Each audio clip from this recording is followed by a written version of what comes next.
Hi, my name is Julio Robles and I am a member of the Andover Baptist Church. This week I have the privilege to guide us through some of the encounters that Jesus had with people who were in the peripheries of the Jewish society. At the time of Jesus, Israel had been conquered by the Roman Empire. They were under the ruling of Caesar.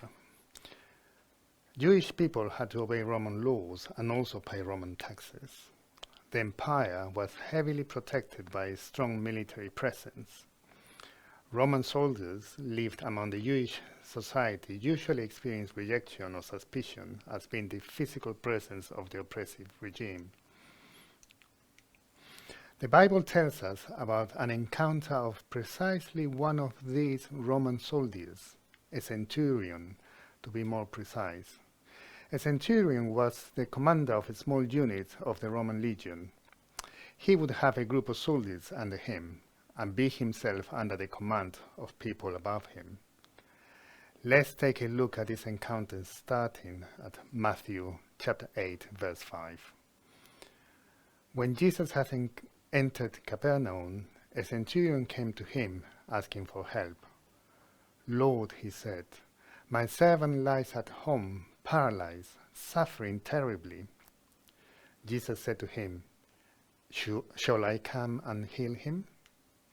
The centurion replied, "Lord, I do not deserve to have you come under my roof, but just say the word, and my servant will be healed. For I myself am a man under authority, with soldiers under me. I tell this one, 'Go,' and he goes, and that one, 'Come,' and he comes. I say to my servant, 'Do this,' and he does it." When Jesus heard this, he was amazed and said to those following him, "Truly I tell you, I have not found anyone in Israel with such great faith. I say to you that many will come from the east and the west and will take their places at the feast with Abraham, Isaac, and Jacob in the kingdom of heaven. But the subjects of the kingdom will be thrown outside into the darkness where there will be weeping and gnashing of teeth." Then Jesus said to the centurion, "Go, let it be done just as you believed it would." And his servant was healed at that moment. I came to the UK almost 30 years ago. I found it very difficult to get a job at first, even though I had all the required permits. My first job was in a relatively posh hotel in London, not that far from Buckingham Palace. The person who offered me the job said to me I was going to start at the very bottom, as I didn't have any experience in hospitality. I worked as a minibar assistant. In case you don't know what a minibar assistant does, let me explain it to you. Each room in the hotel had a small refrigerator inside. They had snacks and drinks and, of course, the price list. My job was to go each morning to the rooms that had been occupied the day before and refill any item that had been consumed by the guests and annotate the consumption in the system. Very easy, very simple. I used to wear a waiter uniform, black waistcoat and trousers, and a white shirt. I was of the impression, as the manager said, I was doing the job at the very bottom. Yes, I thought I was at the very bottom of the hierarchy, until I got to see the people with the blue shirts. The staff with the blue shirts were even lower than me. They were the cleaners, maintenance helpers, and kitchen porters. Without going into much detail, let me please tell you that those people were really at the very bottom because of the conditions in which they worked and the way they were treated by the staff bosses. I remember I once met one of those blue shirts employees in the changing rooms. I arrived and I needed to get changed into my uniform, and he had finished. He was in tears. In broken English, he told me where he was from, and he said to me, "In my country, I was a civil engineer." He was a refugee in the UK.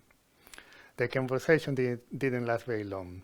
Partly, to be honest, I didn't know what to say to him, and I never saw him again. I see at least two clear parallels between this experience, the experience of this refugee, and the centurion of the Bible story. How can this be possible, you may ask? One is a Roman soldier, a commander, the other one, a vulnerable refugee. Let me please explain. Many people become refugees escaping extreme situations like famine, war, illnesses. These situations are totally out of their control. Usually there is nothing they themselves can do to make the situation different. These could be people that before the tragedy struck in their countries had normal jobs. They could be professionals or have had trades, but they were facing extreme situations. They felt powerless. I think the centurion of the Bible was feeling the same. He had power himself. He had control and influence over others, but nothing of that was of any use to heal his servant. He felt powerless. What makes a refugee leave their homeland, their comfort zone, and embark in a journey quite often dangerous and uncertain? I would like to suggest one thing: love. Parents make the decision to risk their lives for the love to their families, for the love to their children, and they go and pursue what seems to be the only last possible solution.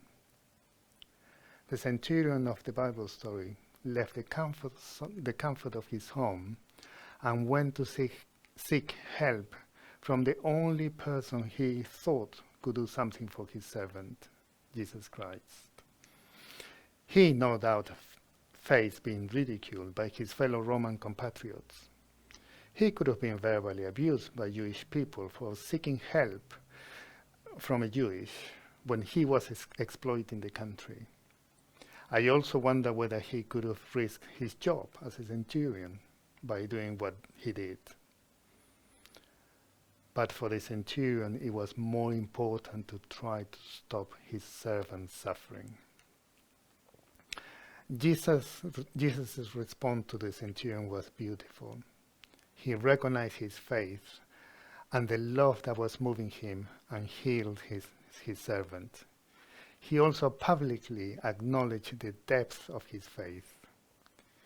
It is my prayer that God will help us to recognize Jesus is still the answer for when we face extreme situations that makes us feel powerless.